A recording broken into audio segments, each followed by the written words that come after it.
Time. The honourable member for Sturgeon River Parkland. Thank you, Mr. Speaker. And to begin, I'd like to say that I'll be splitting my time with the member for Brandon-Souris. Mr. Speaker, I rise today to speak on the motion of the honourable member for Brantford-Brant. And this is an important issue for me personally and for my riding of Sturgeon River Parkland. In my constituency, we have one of Canada's largest military installations at the Edmonton Garrison, and the communities surrounding the garrison are the homes of many who serve and who have served Canada. In communities like Morinville, Bonaccord, and Gibbons, you are likely to run into a member of the Canadian Armed Forces at the local Tim Hortons. And it's no surprise to see a military vehicle or a tank passing down our streets, and I am proud to represent a military community full of military families. Many young men and women join the Canadian Forces because they want to be part of something greater than themselves. They want to be part of an institution that has kept Canada and Canadians safe for generations. And they want to be part of an institution that is founded on the principles of duty, honor, integrity, and discipline. And these are values that all members of the Canadian Forces live by, and they are values that they hold dear beyond their term of service to this country. And these are values that we as politicians should remember when we make promises and when we are called upon to fulfill them. And much can be said about the covenant we hold with our veterans.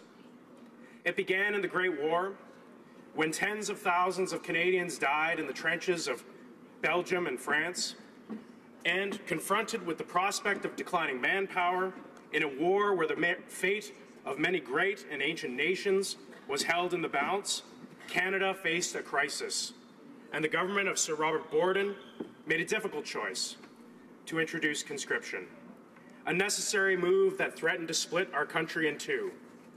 And remarkably, Conservatives and many Liberals joined together in support of conscription. And in 1917, a Unionist government was elected with a smashing majority.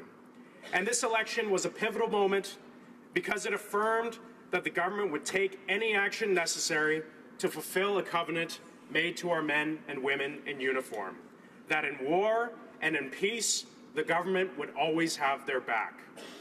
And I bring up this history because the idea of a covenant was not one enshrined in legislation or our Constitution, but instead enshrined in a deeply held value, a value I mentioned previously, that being honor.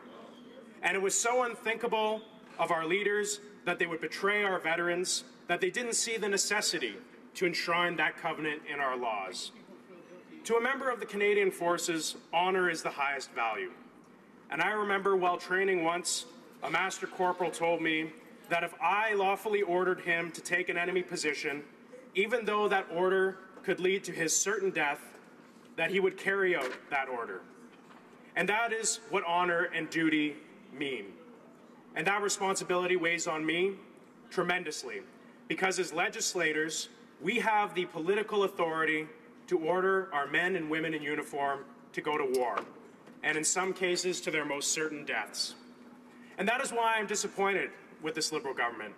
I'm disappointed with this Prime Minister, who does not seem to understand the gravity of his responsibility and his obligation to our men and women in uniform. At a recent town hall near my home in Edmonton, the Prime Minister was asked by one who offered his life to our nation in Afghanistan. The Prime Minister was asked why he had broken his promise to veterans. And this was a veteran who we later learned had lost one leg to an improvised explosive device and had lost 80% of the use of his other leg. And the Prime Minister's response, veterans are asking for more than we can give right now. And it was a shameful statement made by this Prime Minister, a statement that no previous Prime Minister would ever dare to make. And his response exposes a deep disrespect for our veterans. Is the Prime Minister implying that our veterans are being greedy? That they ask for too much because they're being unreasonable? I cannot imagine those venerable wartime leaders, such as Borden and King, passing through the packed hospital wards of those rendered disabled, maimed, and permanently scarred from war, and saying to them, you know what, you're asking for more than we can give right now. And the fact is that successive Canadian governments have asked our soldiers and their families for all that they can give, their lives and the lives of their loved ones. And they have been asked, and they have given in full measure their blood, their sweat, their toil, and their tears. And for our Prime Minister to state that veterans are asking for more than we can give right now is an insult, and it is an abdication of the responsibility and obligation that he holds as Prime Minister. And in our past, the economic devastation and sheer loss of life after two of the most intense wars in human history left its mark on Canada. Yet despite the obstacles and challenges of the hundreds of thousands of physically and mentally wounded, not to mention those who lost their lives, and through it all, the government upheld their sacred obligation to veterans.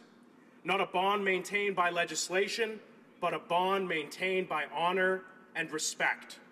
And today we live in a free and secure society, paid for by the blood of those who came before us.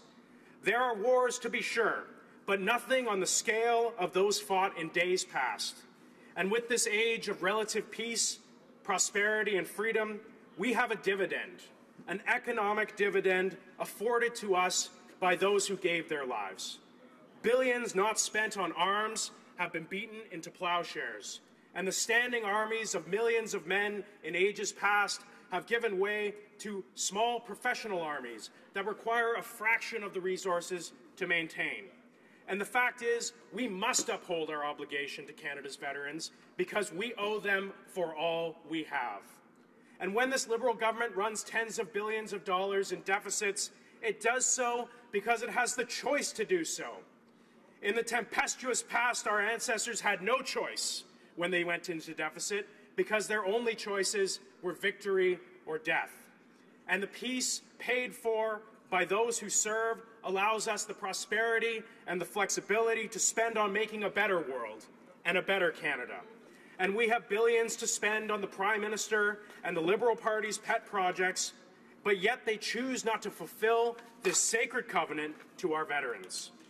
Rather than spending millions in court to settle with terrorists, perhaps the Prime Minister should spend millions to settle with our veterans and show them the respect that they deserve. The Prime Minister made an election promise that no veteran would be forced to fight their government for the support and compensation that they earned, and he has broken that promise. Consequently, the Prime Minister has dishonored himself. He has dishonored this office and this country. And it's not about the money, it's about respect and integrity.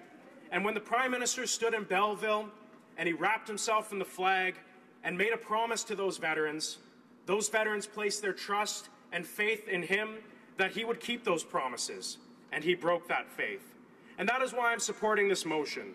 The Prime Minister has compromised the trust that must exist between those who defend this country and those who are elected to lead this country.